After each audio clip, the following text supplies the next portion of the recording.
ये वही फिर वही बात है इमरान खान वाली। वो मोदी को टारगेट करता था। मोदी देख लो आज किस तरह अपनी जगह पे बैठा हुआ और इमरान खान सब धक्के खा रहे हैं। आईएमएफ को आप किस तरह ब्लेम कर सकेंगे जब आपके पास खाने को जहर के पैसे नहीं है? तो आप बैलिस्टिक मिसाइल को बना के क्या करेंगे? आप किस तरह ब्लेम कर सकते हैं आईएमएफ को? वो कह रहे हैं यार ये तो हमारा तो इनसे मुकाबला ही नहीं है, हमने तो चीन से मुकाबला करना है। आप ये बताएं जिसके पास खाने को जहर के पैसे ना हो उसको तोपों की जरूरत होती है? ये तो है मुसलमानों की हालत। आपको आईएमएफ का पैकेज नहीं चाहिए, आपको अकल चाहिए। 7 लाख किलोमीटर नरेंद्र मोदी के दौर में हो चुका है।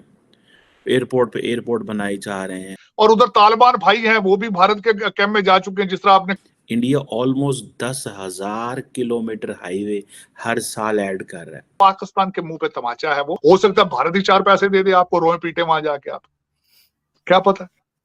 बल्कि इस वक्त Bharat is moving as a regional power. On the other hand आप इंडिया में देखें, इंडिया जो है वो इस साल 1.7% ऑफ द जीडीपी जो है वो ट्रांसपोर्ट इंफ्रास्ट्रक्चर पे लगा रहा है। और ये कहा जा रहा है ये अमेरिका और यूरोप के अंदर जो पैसा जो लगाया जा रहा है ट्रांसपोर्ट इंफ्रास्ट्रक्चर पे, उससे डबल है ये वो पैसा जो इंडिया लगा रहा है। इंडिया ऑलमोस्ट 10,000 किलोमीटर हाईवे हर साल ऐड कर रहा है। और ये जो गांव के उनके रोड थे, जो जिसे कहते हैं ना रूरल रोड नेटवर्क जो था, वो तकरीबन जो है वो कोई 4 लाख 4.25 लाख किलोमीटर था 2014 में। और अब वो कोई 7.25 लाख किलोमीटर नरेंद्र मोदी के दौर में हो चुका है। एयरपोर्ट पे एयरपोर्ट बनाए जा रहे हैं, इन्वेस्टमेंट पे इन्वेस्टमेंट किए जा रहे हैं। इंडिया की जो इलेक्ट्रिसिटी जनरेशन कैपेसिटी है वो कहा जा रहा है कि वो 22% बढ़ी है। और रीन्यूएबल एनर्जी कैपेसिटी जो है वो डबल हो गई है एज़ कम्पेयर टू पिछले 5 साल में। ब्रॉडबैंड जो है, कहा जाता है कि जब मोदी जी आए थे वो 61 मिलियन थे, ठीक है जी, और अभी तकरीबन 816 मिलियन जो है वो पिछले साल हो गए।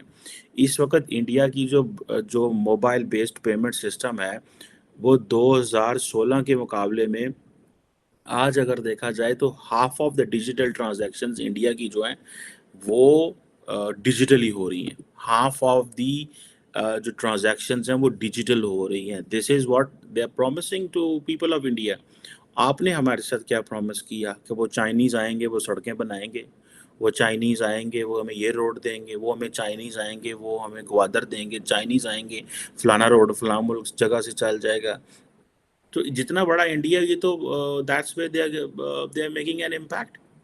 अब यहाँ पे हमें ये बता दें कि हमने क्या करना है, ठीक है जी, हमने क्या करना है। हमने बस इसी तरह ही पंजाबी साढ़े कहते हैं मांगे ताड़ियाँ मारते रहना। एक लीडर आ गया और एक लीडर चला गया, हमें हमारे सामने लीडर बनाए जाते हैं, लीडर तोड़े जाते हैं। ये वही फिर वही बात है इमरान खान वाली। वो मोदी को टारगेट करता था। मोदी देख लो आज किस तरह अपनी जगह पे बैठा हुआ और इमरान खान सब धक्के खा रहे हैं, ठीक है जी। Small man pack sitting on big office, कुछ इस तरह की उन्होंने बात की थी। लेकिन वो जो स्मॉल बंदा है उसने देखो वो 10,000 किलोमीटर जो सड़क है वो बना रहा है साल की। तो तुसी इमरान खान साहब की कर रहे हो?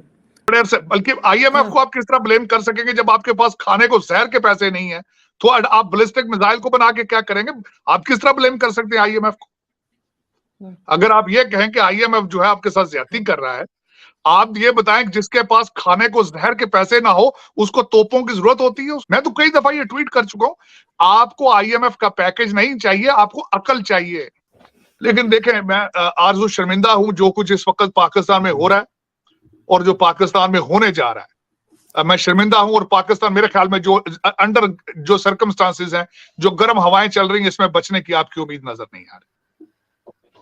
लेकिन सर आईएमएफ ने भी तो कहा है कि जी इनके न्यूक्लियर एसेट्स के बारे में बात की है और मिसाइल्स को रोकने को कहा है। तो अब इन्होंने ये कहा है कि जी अब हम फ्रेंडली कंट्रीज से पैसे लेंगे। इन्होंने आईएमएफ को शायद एक साइड पे कर दिया है। नहीं, वो आईएमएफ की कंडीशन है कि आप पहले उनसे पहले जो मजीद पैसे आपको मिलने हैं पहले उनकी गारंटी लेकर आए, उसके बाद आपसे बात करेंगे।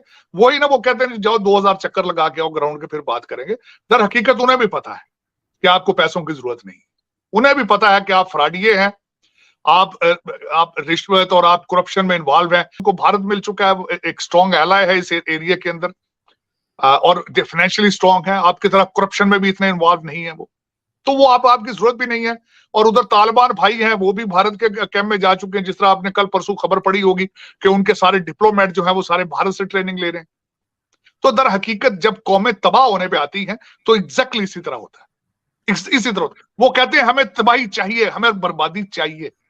This is what the people are asking for and they will get it, they will get it. आपको अफगानी भी लिफ्ट करा रहे भाई, अब तो वो भी कहते हैं परे हटो यार, कौन ये क्या गंद हो यार।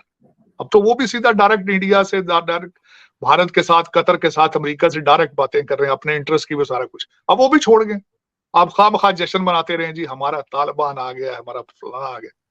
अब इस वक्त हकीकत दुख वाली बात यह है आरजू, मुस्तकबिल आपका खत्म ना, आप तबाह होते नजर आ रहे हैं और कोई रिलीफ नजर नहीं आ रही है।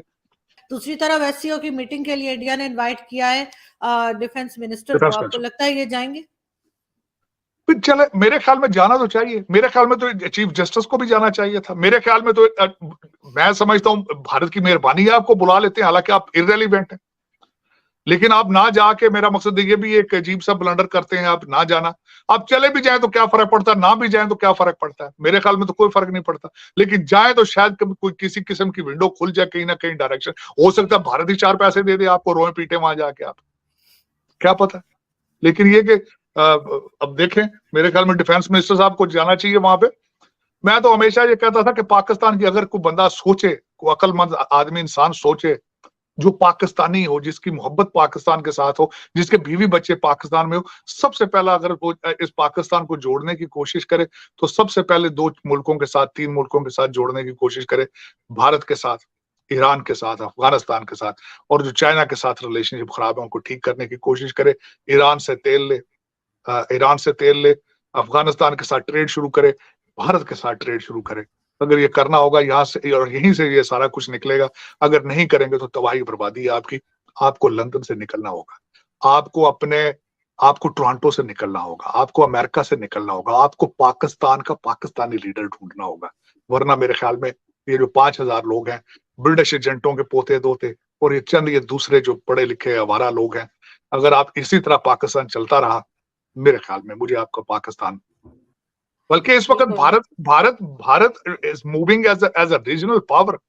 पाकिस्तान आज इतनी बुरी कंडीशन में है कि अब लोग ये चर्चा कर रहे हैं कि पाकिस्तान का कोलैप्स कब होगा। It's just a matter of time जब पाकिस्तान पूरी तरह से कोलैप्स कर जाएगा, और बहुत ज़्यादा पॉसिबिलिटी है कि पाकिस्तान डिसइंटीग्रेट भी कर जाए 4 या 5 हिस्सों में। और इसका मेन रीज़न है अमेरिका का पाकिस्तान का हाथ छोड़ देना, क्योंकि अफ़गान वार से लेकर अभी तक, जब तक अमेरिका अफ़गानिस्तान के अंदर था, तब तक पाकिस्तान को एक लीवरेज थी और पाकिस्तान के 100 खून भी माफ़ किए जा रहे थे अमेरिका के द्वारा। लेकिन जैसे ही पाकिस्तान इस रीजन में इर्रिलेवेंट हुआ, पाकिस्तान पूरी तरह से कोलैप्स करने की कगार पर आ गया है। पहले कंटेनर्स में डॉलर आते थे, जबकि अब कंटेनर्स में कुछ आ ही नहीं रहा, क्योंकि पाकिस्तान के पास इंपोर्ट करने का पैसा ही नहीं है।